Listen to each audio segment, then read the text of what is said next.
عقائد و جہاں صلی اللہ تعالیٰ علیہ وسلم سے منسوب ہے۔ جتنے لوگ اس محفل کے انعقاد میں حصہ لیے ہیں، خصوصی طور پر ان سبوں کے لیے دعا ہے کہ اللہ تعالیٰ ان سب کو اپنے پیارے محبوب کی آخرت میں سفارش اور شفاعت نصیب فرمائے اور دنیا میں ہر مصیبت اور پریشانی سے محفوظ رکھے۔ عمومی طور پر ہم جتنے لوگ حاضر ہیں سب پر اللہ اپنا کرم فرمائے اور عقائد و جہاں صلی اللہ تعالیٰ علیہ وسلم کی محبت تمامی لوگوں کے دلوں میں حضور فرمائے۔ حضرات، اس محفل میں خطاب فرمانے کے لیے گلے گلزار شفیعت پیر طریقت حضرت علامہ مولانا سید ریاض اشرف صاحب قبلہ جائسی استاذ الجامعہ العربیہ خیرآباد سلطانپور تشریف فرما ہے۔ وہ بھی منبر پر تشریف لائیں گے، ان کو دیکھنا بھی ہمارے لیے ثواب ہے اور ان کو سننا بھی۔ چند منٹ میں گفتگو کی سعادت حاصل کر رہا ہوں۔ کچھ شعر میں پڑھتا ہوں، کسی نے لکھا ہے لیکن مجھ کو اچھا بہت لگا، میں نے سوچا اسی کو پڑھ دوں۔ اور آپ کتنا سمجھتے ہو میں نہیں جانتا، صرف آپ اچھی آواز یا انسان سمجھتے ہو یا شعر نہیں سمجھتے ہو۔ اب تو یہ ہوتا ہے کہ کون پڑھ رہا ہے کیا پڑھ رہا ہے اس سے مطلب نہیں، لیکن یہ نہیں ہونا چاہیے۔ جو پڑھے اچھا پڑھے تو سمجھنے کی کوشش کیا کرو۔ کہنے والے نے کہا ہے کہ رخ چہرہ رخ شہ انبیاء کا جدھر ہو گیا، رخ شہ انبیاء کا جدھر ہو گیا، دونوں عالم کا قبلہ ادھر ہو گیا، دونوں عالم کا قبلہ ادھر ہو گیا۔ اب ان کی انگلی کا جب ایک اشارہ ہوا، سبحان اللہ، ان کی انگلی کا جب ایک اشارہ ہوا، پلٹا خورشید ٹکڑے قمر ہو، سبحان اللہ سبحان اللہ، خورشید ٹکڑے قمر ہو گیا، اور جس پہ ڈالی نگاہ کرم آپ نے، بے شک حق ہے، جس پہ ڈالی نگاہ کرم آپ نے، تھا وہ گم گشتۂ راہ پھر خضر ہو گیا، سبحان اللہ، اور چوم لی جس نے، چوم لی جس نے کھاکے قدم آپ کی، چوم لی جس نے کھاکے قدم آپ کی، وہ شہنشاہ بنا تاجور ہو گیا، وہ شہنشاہ بنا۔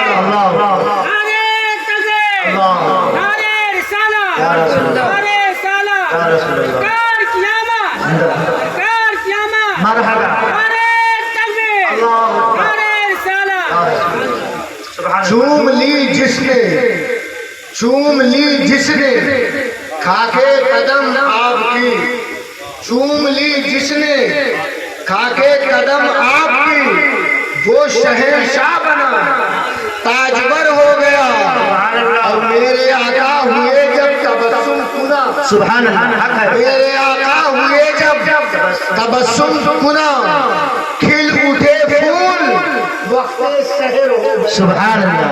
اور فرماتے ہیں کہ ان کی پلکوں سے جب ایک آنسو گرا، ان کی پلکوں سے جب ایک آنسو گرا، عرش اعظم کا چہرہ بھی تر ہو گیا، سبحان اللہ سبحان اللہ، کا چہرہ بھی تر ہو گیا، ان کی پلکوں سے جب ایک آنسو گرا، عرش اعظم کا چہرہ بھی تر ہو گیا، اور جب خضر راستہ بھول جانے لگا، جب خضر راستہ بھول جانے لگا، ذکر سرکار کا راہبر ہو، سبحان اللہ، ذکر سرکار کا راہبر ہو گیا، رخ شہ انبیاء کا جدھر ہو گیا، دونوں عالم کا قبلہ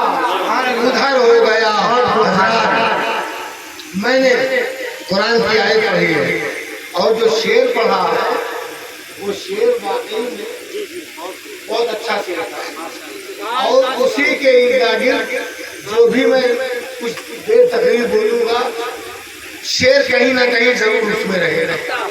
میں نے قرآن کی آیت پڑھی ہے اور بڑی مشہور سی آیت ہے، ہو سکتا ہے آپ کو یاد بھی ہو۔ قرآن کا میں 22واں پارہ سورہ احزاب شریف کی یہ آیت ہے۔ اللہ فرماتا کیا ہے اس میں؟ دو چیز ہے، ایک نبی کی حیثیت اور دوسری نبی کے آنے کا مقصد، سبحان اللہ۔ نبی کی شان و شوکت۔ آیت کیا ہے؟ یا ایھا نبی، آیت کیا ہے؟ یا ایھا نبی نبی۔ میں آپ کو اس وقت ایل کے جی کا اسٹوڈنٹ سمجھ رہا ہوں، جیسے ایل کے جی کے لڑکے سمجھتے نہیں، پہلا پھسلا کر کے کسی بھی سہارے سے کچھ بتایا جاتا ہے، تو میں آپ کو کچھ بتانے کی کوشش کر رہا ہوں، اگر آپ سمجھنے کی کوشش کرو گے تو۔ یا ایھا، میں یہاں بول دیا، مجھ سے مطمئن ہو؟ ٹھیک، نہیں تو رضوان سے پوچھ لو، احساس سے پوچھ لو، اور لوگوں سے پوچھ لو، ان سے بھی نہیں مطمئن تو جامعہ حبیبیہ چلے جانا، جامعہ عربیہ چلے جانا، اور وہاں سے بھی مطمئن نہ ہونا تو جامعہ اسلامیہ چلے جانا۔ پوچھنا کہ مولوی صاحب تقریر کر رہے تھے، انہوں نے قرآن کا 22واں پارہ بتایا تھا، سورہ احزاب کی سورہ بتائی تھی، اور بیان کیا کیا تھا؟ یا ایھا، یہی سے آئے شروع ہے، یا ایھا نبی۔ نبی۔ اب اتنے لوگ بیٹھے ان سے پوچھو، بلانے کے لیے عربی دانوں نے 5 لفظ کا استعمال کیا ہے، ان 5 میں ایو بھی ہے۔ اردو میں اس کا معنی ہوتا ہے اے، اردو میں اس کا معنی ہوتا ہے اے۔ جیسے میں آپ کو بلانا چاہوں، او اے، مخاطب کرتے ہیں ایسے، یہ حرف مخاطب ہے۔ یا ایا ایو، یہ سب حرف مخاطب ہے۔ اے کے معنی میں کیا؟ اے۔ یا کے معنی بھی اے، ایو کے معنی بھی اے۔ اب اللہ کیا فرماتا ہے؟ ایھا النبی۔ آپ 22واں پارہ پڑھو گے تو آپ بھی کیا پڑھو گے؟ ایھا نبی۔ حافظ تراویح میں پڑھے گا تو ایھا النبی۔ اب اس کا اردو ترجمہ کروں، یا نبی، یا نبی، اس کا ترجمہ یا یا نبی۔ نبی، اور کر دوں اے نبی، اے نبی۔ اب بولو، نماز میں حافظ تراویح پڑھا رہا ہے اور کہہ کیا رہا ہے؟ یا نبی۔ آپ قرآن بیٹھ کے پڑھ رہے ہو تو کہہ رہے ہو یا نبی۔ بولو، جب نماز میں یا نبی کہنا جائز ہے تو نماز کے بعد یا نبی ناجائز کیسے ہے؟ سبحان اللہ، سبحان اللہ، سبحان اللہ۔ نبی کہتے ہیں، نماز کے بعد بھی یا نبی کہتے ہیں، نماز میں بھی نبی کو پکارتے ہیں، نماز کے بعد بھی نبی کو پکارتے ہیں۔ سبحان اللہ، سبحان اللہ، نعرہ تکبیر، نعرہ رسالت، سبحان اللہ۔ یا نبی، اے نبی، یا نبی۔ اب اگر کوئی کہے کہ یا نبی نہیں کہنا چاہیے، کہہ دینا بھیا مجھ سے کیا کہہ رہے ہو، یہ تو قرآن میں لکھا ہے یا نبی، اور جب قرآن میں لکھا ہے یا نبی تو اب ہم یا نبی کہیں گے۔ وہ کہہ سکتا ہے کھڑے ہو کے نہ کہو، تو تراویح کھڑے کھڑے پڑھاتا ہے، تو لیٹ جاؤ، جب ایھا النبی آئے تو درود پاک پڑھ لے۔ اللہم صلی علی محمد وعلی آل محمد۔ نعرہ تکبیر، نعرہ رسالت، حضور صلی اللہ علیہ وسلم، نعرہ تکبیر، نعرہ رسالت، جشن عید میلاد النبی، جشن عید میلاد النبی، علماء اہل سنت، نعرہ تکبیر، نعرہ رسالت، نعرہ حیدری۔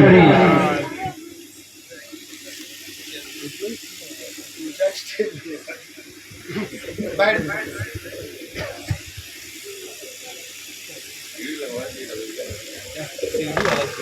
درود پاک پڑھ لیں اللہم صلی اللہ محمد وعلی آل محمد بقدر رسول جمال صلی اللہ تعالی وسلم صلی اللہ تعالی علیہ وسلم. حضرات حضرت تشریف فرما ہے. چند منٹ میں گفتگو کی سعادت حاصل کر رہا ہوں. حضرت کا خطاب ہوگا، آپ سنیں گے، اور جب تک حضرت بیٹھے آپ ان کو دیکھو. ایک مرتبہ اور درود پڑھو اللہم صلی اللہ محمد وعلی آل محمد بقدر رسول جمال صلی اللہ تعالی صلی اللہ تعالی وسلم. تو میں کہہ یہ رہا تھا کہ قرآن میں اللہ نے فرمایا ایھا نبی یا نبی یا نبی. تو اب ہم جب کھڑے ہو کے کہتے ہیں یا نبی یا نبی، یا کوئی مصیبت آئی ہم نے کہا یا نبی، تو کچھ لوگ ٹوکنے لگتے ہیں یا نبی مت کہو. دور سے نبی کو نہیں بلانا چاہیے. میں کہتا ہوں سنو، پہلی بات تو یہ ہے کہ نبی دور ہے ہی نہیں، نبی تو میرے قریب ہے.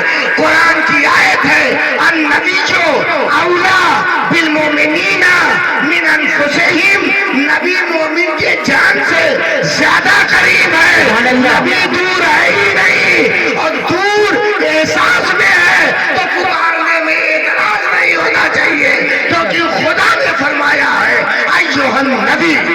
سبحان اللہ. یا نبی، نبی دور نہیں ہے. یہاں پہ ایک ضروری بات آئی میں بول دوں. ایک ہے دن اور دوسرا کیا ہے؟ رات. صبح اس کا الٹا شام، اندھیرا اس کا الٹا اندھیرا، اجالا.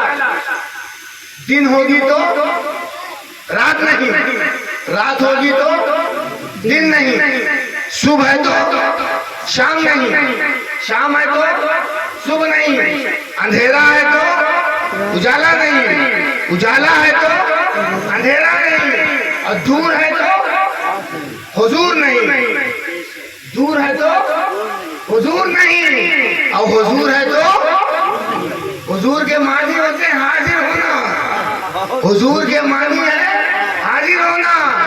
دور ہے تو حضور نہیں، اور حضور ہے تو دور نہیں. اب ایک بات مجھ کو بتاؤ، ہم لوگ بھی کہتے ہیں حضور صلی اللہ علیہ وسلم، وہ لوگ بھی کہتے ہیں حضور صلی اللہ علیہ وسلم، صلی اللہ علیہ وسلم پورا نہیں کہتے، تھوڑا لپیٹ کے بولتے ہیں حضور. لیکن حضور کہتے ہیں، ہم اپنے مجلس میں کہتے ہیں حضور، وہ اپنے اجتماع میں کہتے ہیں حضور. ہم اپنی مسجد میں کہتے ہیں حضور، وہ اپنی مسجد میں کہتے ہیں حضور. ہم اپنی کتابوں میں حضور، وہ اپنی کتابوں میں لکھتے پڑھتے ہیں حضور. اب میں صرف ایک بات بولتا ہوں کہ جو تمہارے اجتماع میں حضور ہے وہ ہماری محفل میں کیسے دور ہے. یا تو حضور کہنا چھوڑ دو، یا اپنی محفلوں میں حضور کہنا چھوڑ دو، یا تو میری مجلسوں میں انہیں دور کہنا چھوڑ دو. جو تمہاری محفل میں حضور ہے وہ یہاں بھی حضور ہے اور حاضر ہے. بے شک. سبحان اللہ. سبحان اللہ. یا نبی یا نبی یا نبی. اب یا نبی یاد رہے گا. 22واں پارہ دھیان میں رکھنا، جو ملے اس سے کہنا بھیا یا نبی تو اللہ نے کہا. اب ہم یا نبی کہنا نہیں چھوڑیں گے، یا نبی کہنا نہیں چھوڑیں گے.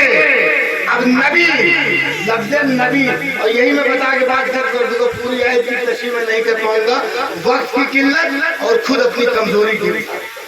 نبی، یہ لفظ نبی قابل غور ہے. لفظ نبی قابل غور ہے. دیکھو ایک بات ہے، جیسے ترجمہ کسی زبان کا اگر آپ کرنے چلو تو پھر ترجمہ کرو، آدھا تیر آدھا بٹیر نہیں، کچھ کا ترجمہ کرو کچھ لپیٹ جاؤ، ایسا نہیں چلتا. ترجمہ کرنا ہے تو پورا کرو. آپ کہو کہ میں اردو میں ترجمہ کر رہا ہوں، اور جب عربی کا لفظ آتا ہے تو عربی ہی بول دیتے ہو. جیسے ولد عربی ہے، اس کا اردو سعودیہ نہیں گیا کوئی حلوہ سے کیا جانتا ہوتا. ولد عربی، اس کا اردو لڑکا، رجل عربی، اس کا اردو مرد۔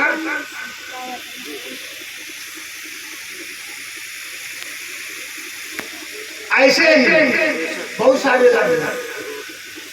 اب ایک بات بتاؤ مجھ کو، گھر اردو، اس کا عربی بیت، یا تو اردو یا عربی، جیسے اب بیت عربی، اردو گھر، ولد لڑکا اردو میں، اسی طرح بہت سارے لفظ ہیں۔ تو ایک لفظ عربی کا میں بھی بتا رہا ہوں، جیسے ولد عربی، اس کا اردو لڑکا، تو میں عربی کا لفظ بتا رہا ہوں، یا ایھا نبی، نبی یہ لفظ عربی ہے، نبی لفظ عربی ہے، تو اردو میں کیا کہیں گے؟ لوگوں سے یہی پوچھ لینا کہ بھائی یہ لفظ نبی تو عربی ہے، اس کو اردو میں ہم کیا کہیں گے؟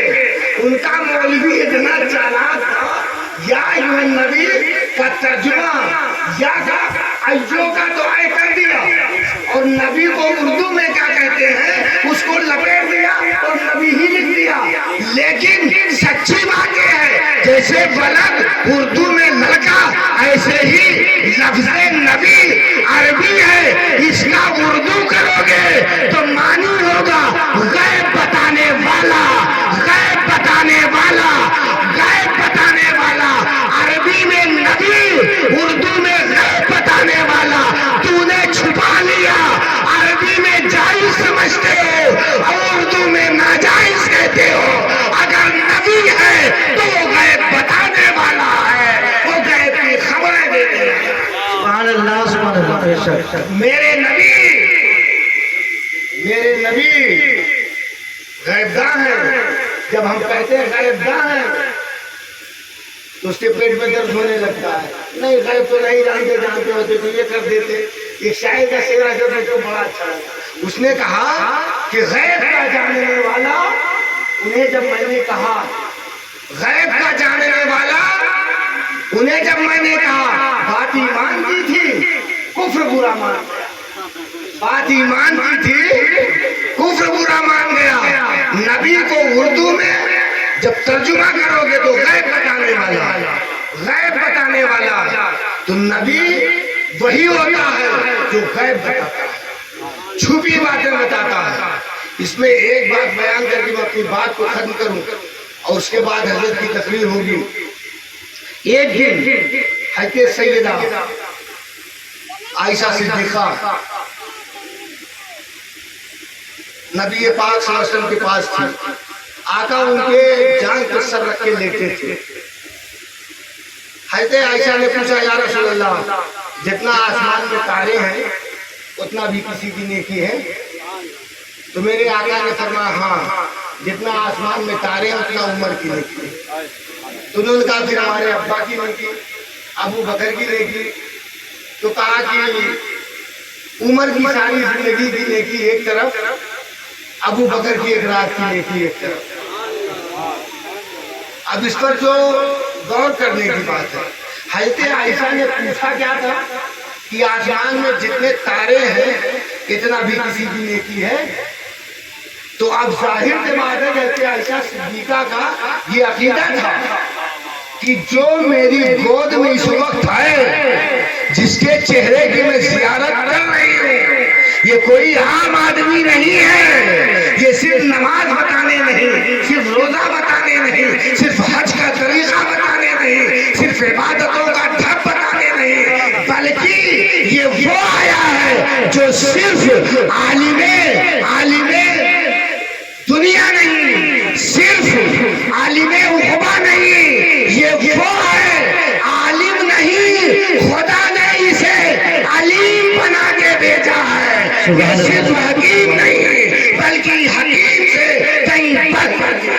سبحان اللہ، بے شک۔ جانتے ہو، پوچھ لیا، اور جب پوچھا تو نبی کو کہہ دینا تھا عائشہ یہ سب کیا پوچھ رہی ہو؟ نماز کا پوچھو، روزہ کا پوچھو، طہارت کا پوچھو، عبادت کا پوچھو، یہ سب پوچھو۔ اب آسمان میں کتنے تارے ہیں؟ اللہ نے تھوڑے مجھ کو دے کر کے بھیجا، کیا ہو آسمان کے تارے بتاؤ؟ کہہ دینا تھا۔ لیکن وہ نبی جو سب جانتا ہے، کچھ چھپا ہی نہیں ان سے، تو یہ کیوں کہیں مجھ سے کیا پوچھ، جو پوچھنا دیکھو میں نے دنیا میں کتابیں جب پڑھنی شروع کری تو مجھ کو جو ملا، ہمارے بڑے تو بہت جانتے ہیں، حضرت ہم سے بڑے، ان سے بڑے بہت سارے لوگ ہیں، بہت کچھ جانتے ہوں گے۔ جب میں نے پڑھنا شروع کیا تو میں نے صرف 2 لوگوں کو پایا جو اس شان سے بولتے تھے کہ جو پوچھنا ہے پوچھو، یہ نہیں کہتے تھے یہ پوچھو وہ مت پوچھو۔ میں کہوں گا تو میں تو یہی کہوں گا، بھائی اس ایریے کا سوال پوچھنا، مجھ سے نماز پوچھنا، روزہ پوچھنا، حدیث پوچھنا، لیکن ایسا مت کرنا کہ میتھ پوچھ لینا، انگلش گرامر پوچھ لینا، یا علم نجوم پوچھ لینا، علم فلسفہ پوچھ لینا۔ میں نہیں بتا پاؤں گا، میں قید لگاؤں گا یہ پوچھنا وہ نہ پوچھنا، لیکن 2 ملے ہیں، 2 کے علاوہ تیسرا نہیں ملا جو یہ کہتا ہو کہ جو پوچھنا چاہو پوچھ لو۔ ایک تو رسول ہے جنہوں نے کہا ہے جو پوچھنا چاہو پوچھ لو، دوسرے مولا علی ہیں جنہوں نے کہا جو پوچھنا چاہو پوچھ لو۔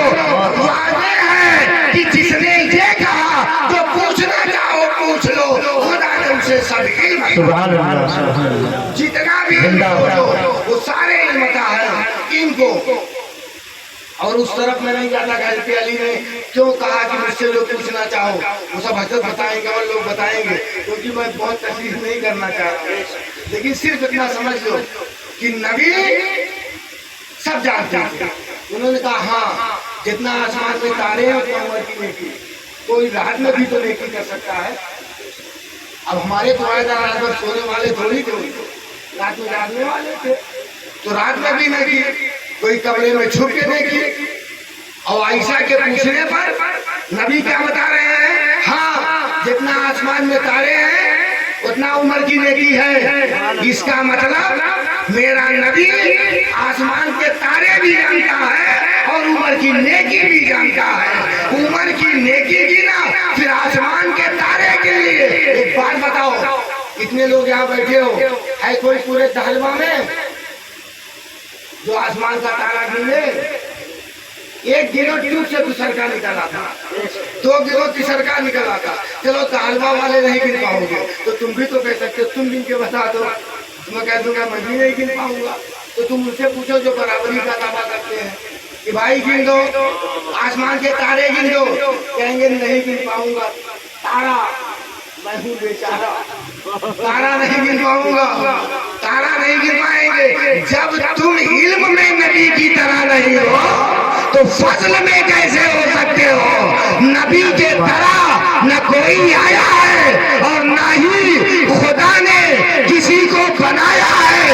اسی لیے احمد رضا خان نے فرمایا ہے، یہی بولے سدرا والے چمنے جہاں کے تالے سبھی ہم نے چھان ڈالے، تیرے پائے کا نہ پایا، تجھے یکنے یک بنایا، تجھے حمد ہے خدایا، تجھے حمد ہے خدایا۔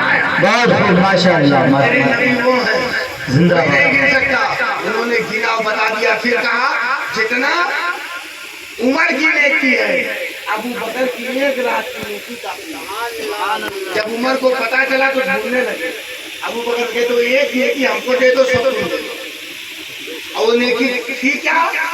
کار کے اندر جو نبی کی خدمت، سبحان اللہ، سبحان اللہ، بہت خوب۔ نبی کی خدمت کار کے اندر حضرت ابو بکر صدیق نے کیا تھا۔ جانتے ہو خدمت کیا تھی؟ میرے آقا جب چلے ہیں تو غار کے اندر پہلے ابو بکر گھسے اور نبی سے کہا کیا تھا؟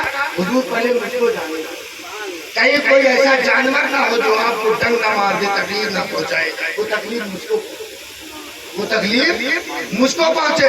معلوم ہے میں نے پڑھا کہ 360 سوراخ، ایک کتاب مقام نبوت ہے اس میں تشریح کری ہے کہ 360 سوراخ، اور ان سوراخوں میں کپڑا بھر دیا، ایک بھی اپنا انگوٹھا رکھا، اور سانپ جو ہے آیا ہے تو اسی پہ ڈنگ مارا، لیکن ابو بکر ہٹائے نہیں۔ جب آنسو گرا ہے تو نبی نے آنکھ کھولی، پوچھا کیا ہو رہا ہے؟ جانتے تھے کہ ہم اور آپ کے لیے بتایا، کیا بتایا کہ یہ ہوا؟ میرے نبی نے اپنا لعاب دہن نکالا اور ابو بکر کے انگوٹھے میں لگا دیا، زہر ختم۔ یہاں پر روک کر کے ایک بات بتاؤں، یہ لعاب کہتے تھوک، ورنہ آپ دوسرا سمجھتے ہیں۔ لعاب مانے تھوک، لعاب دہن منہ کا تھوک نکالا، ابو بکر کے انگوٹھے میں لگا دیا، زہر ختم۔ اب تو بہت بڑھیا طریقہ ہے، کسی کو بچھو سانپ کاٹے ترنت تھوک نکالو، مجھے لگتا ہے پورا دہلوا مل کے تھوک ڈالے، تو سانپ کا زہر تو چھوڑو، جتنا تھوکو گے اتنا بڑھے گا، اور پھر آخر میں اس کا کریا کرم ہو جائے گا۔ تم مل کے تھوک لگاؤ کچھ نہیں، نبی نے تھوک لگایا، زہر کھینچ دیا۔ یہی تھوک ابو بکر کے انگوٹھے میں لگا تو زہر کھینچا، یہی تھوک مبارک علی کی آنکھ میں آیا تو دکھتی ہوئی آنکھ کو صحیح کیا، یہی تھوک مبارک کھاری کنویں میں پہنچا تو اس کو میٹھا بنا دیا، یہی تھوک مبارک جابر کے ہانڈی میں پہنچا تو ان کا کھانا بنا دیا۔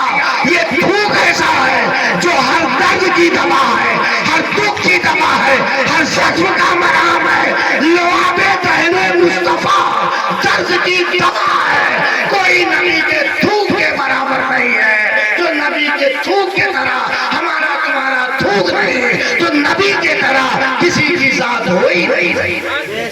کبھی بھی مت کہنا کہ نبی کے طرح ہے۔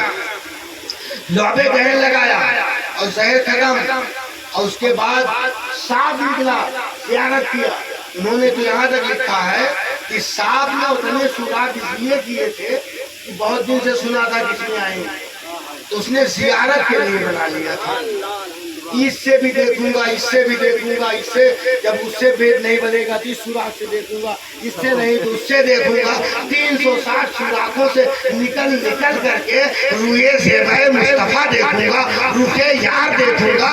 بہت دن سے طرف تھی مصطفیٰ کے چہرے کو دیکھنے کی، اب وہ سوچا تھا دیکھوں گا، لیکن دو عاشق ٹکرا گئے۔ جب دو عاشق ٹکرایا، میں پوچھا روحانیت میں اور ایسے اے سانپ 360 کا پھونک مار دیتا، کپڑا جل جاتا تو مصطفیٰ کو دیکھ لیتا، ابو بکر کے انگوٹھے کے پیچھے کیوں پڑا؟ تو جواب ملے گا، سن لو، جسے نبی تک پہنچنا ہے اسے ابو بکر تک پہنچنا ضروری ہے۔ ابو بکر کو چھوڑ کر کے نبی کو نہیں پا سکتے ہو، یہ پیغام ہے جس کو قبول کرنا چاہیے۔ یہ ہے، اب میں نبی پاک کی تعریف کہاں تک بتاؤں، بس اتنا کی محبت کرو۔ یا نبی ایھا النبی، ابھی تو بہت کچھ بتا، یا ایھا نبی، یا نبی انا ارسلناک، ہم نے تمہیں بھیجا شاہدا و مبشرا و نذیرا، شاہد بنا کر، مبشر بنا کر، نذیر بنا کر، داعیا الی اللہ بنا کر، سراجا منیر بنا کر۔ ایک آیت میں 5 صفات اللہ فرماتا نبی ہم نے آپ کو داعی اللہ بنایا، شاہد بنایا، مبشر بنایا، نذیر بنایا، سراجا منیر بنایا۔ یہ ایک آیت ہے، میں کہتا ہوں نام لینے کی کیا ضرورت ہے؟ اللہ نے ایک آیت میں شاہد کہا، مبشر کہا، نذیر کہا، سراجا منیر کہا، داعی اللہ کہا۔ پھر جب پورا قرآن پڑھو، کہیں یاسین کہا، کہیں طٰہٰ کہا، کہیں مزمل کہا، کہیں مدثر کہا۔ بولو خدا نے ہزاروں لقب دیے ہیں اپنے نبی کو، اور جب کچھ پڑھے تو کہا کرو یا نبی، یا رسول، یا حبیب، یہ سب بولو، یہ جائز ہے۔ سچ یہ ہے کہ تعریف کے لیے قلم بنا ہی نہیں ہے کہ کما حق تعریف ہو سکے۔ ہر آدمی اپنے علم کے بساط کے اعتبار سے تعریف کرتا ہے۔ وما لینا الا البلاغ۔ السلام علیکم۔